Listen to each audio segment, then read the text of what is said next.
नए वीडियो से जुड़े रहने के लिए चैनल को सब्सक्राइब कीजिए और बेल आइकॉन को प्रेस कीजिए।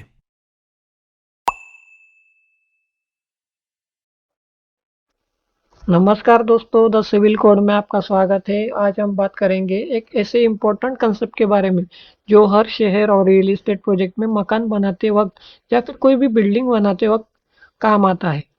अगर आपको ये टर्म थोड़ा कंफ्यूजिंग लगता है तो आज हम इसको बिल्कुल आसान तरीके से समझेंगे। तो चलिए शुरू करते।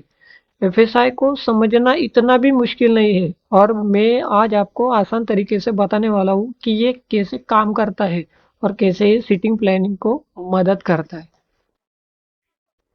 एफएसआई होता क्या है? एफएसआई मतलब फ्लोर स्पेस इंडेक्स।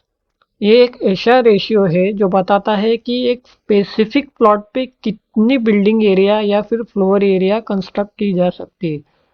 अगर हम समझे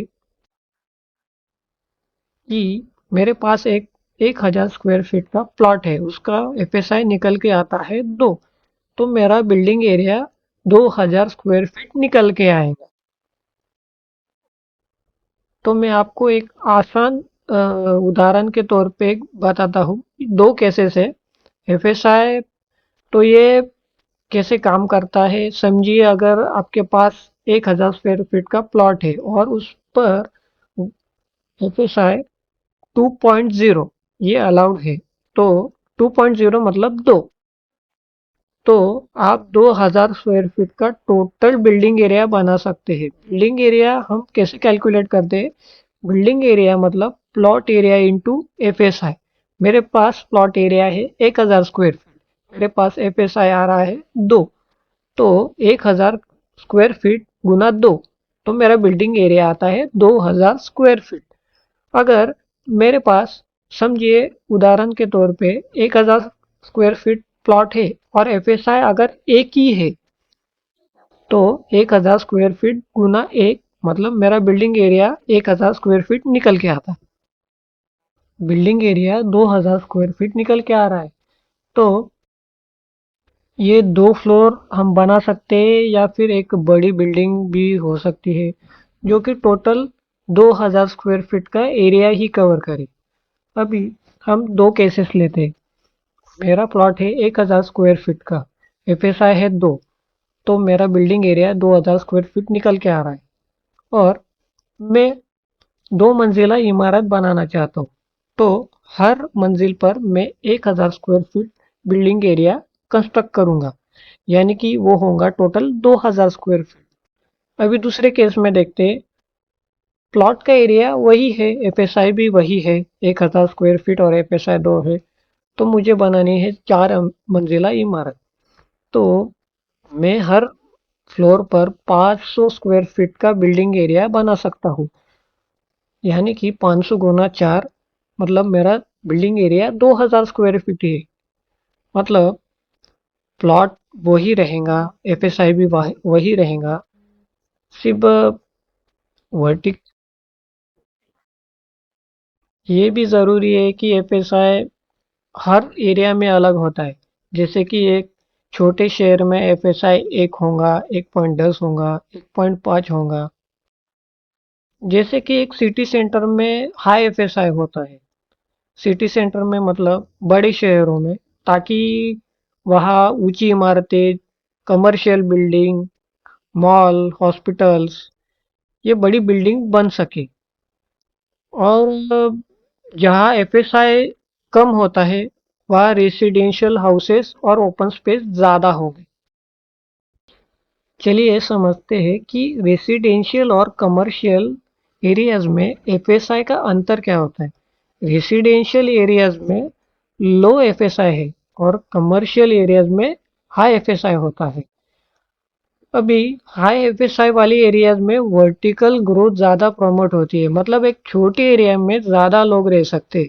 ये लैंड को बहुत एफिशिएंटली यूज कर सकते हैं। अभी कमर्शियल एरियाज में ज़्यादा हाई एफएसआई होता है तो उसके चैलेंजेस भी ज़्यादा होंगे।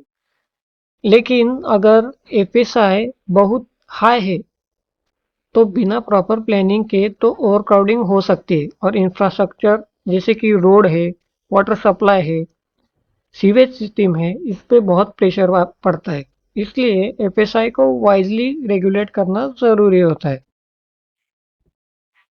रेसिडेंशियल एरियाज में एफएसआई जनरली लो होता है ताकि घर की बिल्डिंग की हाइट ज़्यादा ना हो और ओपन स्पेस ज़्यादा मेंटेन रहे।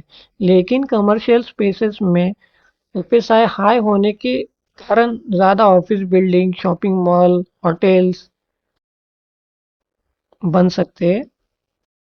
एक एग्जांपल लेते हैं, आप अगर बैंगलोर में देखेंगे तो कमर्शियल एरिया में एफएसआई 3 तक हो सकता है या फिर ज़्यादा हो सकता है, लेकिन रेसिडेंशियल एरियाज में एफएसआई जनरली 1.0 होगा, 1.5 होगा, मतलब कम होगा।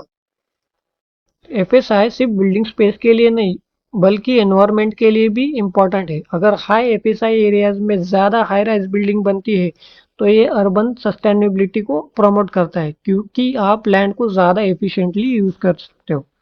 पर अगर एफएसआई बहुत ज़्यादा हो और इंफ्रास्ट्रक्चर इम्प्रूव नहीं होता है तो ये इन्वायरमेंटल स्ट्रेस को क्रिएट कर सकता है, जैसे कि एयर पोल्यूशन हो गया, वाटर शॉर्टेज हो गया या फिर ट्रैफिक की प्रॉब्लम या फिर और कई प्रॉब्लम हो सकती है। तो हम जानते हैं कि एफएसआई रियल एस्टेट डेवलपमेंट में कैसे काम करता है। चलिए हम जानते हैं कि एफएसआई रियल एस्टेट डेवलपमेंट में कैसे काम करता है।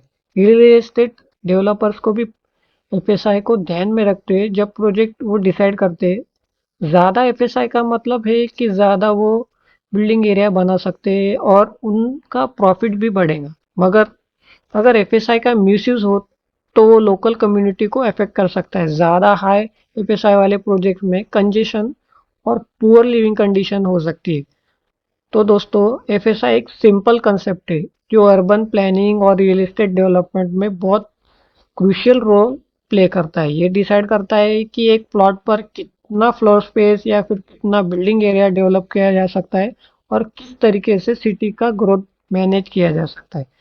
अगर आपको ये वीडियो इन्फॉर्मेटिव लगा तो प्लीज़ लाइक कीजिए, सब्सक्राइब करना मत भूलना। और अगर आपको लगता है कि एफएसआई आपकी सिटी में किस तरह इम्पैक्ट कर रहा है तो कमेंट्स में ज़रूर अपना ओपिनियन शेयर करना।